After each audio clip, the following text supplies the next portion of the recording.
Welcome to Krutha வியன். இன்றைக்கி நம்ம வெஜிடபிள் புலாவ் தான் பண்ண போகிறோம். தேவையானதெல்லாம் எடுத்து வச்சுட்டேன். இதெல்லாம் கட் பண்ணி எடுத்துக்கலாமா? ஃப்ரெண்ட்ஸ் பாருங்கள், காயெல்லாம் கட் பண்ணிவிட்டேன், வெங்காயம் கட் பண்ணிவிட்டேன், தேங்காய் சின்ன சின்னதாக கட் பண்ணிவிட்டேன். இப்போ சமைச்சிடலாமா? சாதம் தாளிக்கிறதுக்கு தேவையான அளவுக்கு எண்ணெய் ஊற்றிட்டு காஞ்ச மிளகாய், பட்டை, லவங்கம், மசாலா, மிளகு. ஆக்சுவலாக பச்சை மிளகாய் போட்டிங்கன்னா ரொம்ப டேஸ்ட்டாக இருக்கும். பாப்பா சாப்பிட மாட்டா, அதனால தான் காஞ்ச மிளகாவும் மிளகும் போட்டு சமைக்கிறேன். இப்போ மிளகு, காஞ்ச மிளகாய் எல்லாம் எண்ணெயில் வெடிச்சிருச்சு. இப்போது இது மாதிரி நீல வாக்கில் கட் பண்ண வெங்காயம், இஞ்சி பூண்டு விழுது, கருவேப்பிலை இது எல்லாத்தையும் நல்லா போட்டு பொன்னிறமாக வதக்கிக்கலாம். வெங்காயம் வதக்கிட்டு இருக்கும்போதே ஒரு பிடி அளவுக்கு புதினா இலை எடுத்திருக்கேன், அதையும் சேர்த்து வதக்கிக்கலாம்.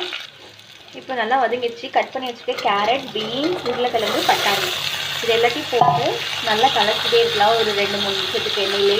இப்போ தேங்காவை சின்ன சின்னதாக எடுத்துகிட்டேன், இதை அரைச்சி எடுத்துக்கலாம். இப்போ இந்த காய்கறியில் தேவையான அளவுக்கு உப்பு போட்டுட்டு நல்லா கலக்கிக்கலாம். இப்போ தேங்காவை நல்லா ஃபைனாக அரைச்சிட்டு இல்லையா, இதை அதை ஊற்றிடலாம்.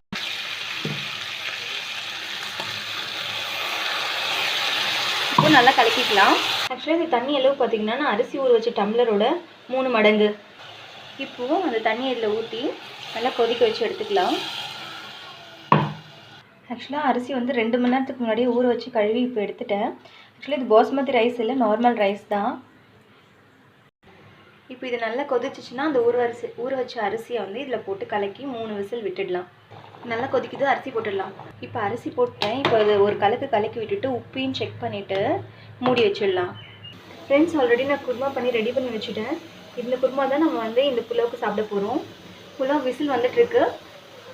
ஃப்ரெண்ட்ஸ், இப்போ ரைஸ் நல்லா வெந்துருச்சு, சாப்பிட ரெடி ஆகிடுச்சு. சாப்பிட்லாமா?